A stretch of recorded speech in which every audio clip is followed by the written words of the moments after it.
एकनाथ शिंदेची ताकद कमी झाली असे म्हणणाऱ्या लोकांना हा एक संदेश आहे की एकनाथ शिंदे अजूनही दिल्लीत जाऊन बोलत आहेत.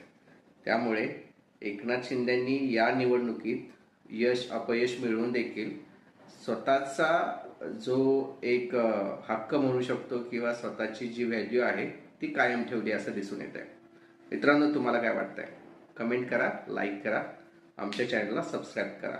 एकनाथ शिंदेंनी मुंबईमध्ये एवढी पिछाट होऊन सुद्धा ठाणे, कल्याण डोंबिवली आणि बाकीच्या राज्यातील महानगरपालिकांमध्ये म्हणजे बाकी महाराष्ट्रातल्या उर्वरित महानगरपालिकांमध्ये कम्पेअर टू उद्धव ठाकरेंच्या शिवसेनेच्या चांगल्या पद्धतीचं प्रदर्शन केलेलं आहे. त्यांनी उद्धव ठाकरेंची शिवसेना आणि मनसे एकत्र येऊन जो परफॉर्मन्स त्यांनी दाखवला, ज्या टाईपनी त्यांनी मुंबईमध्ये यश मिळवलं,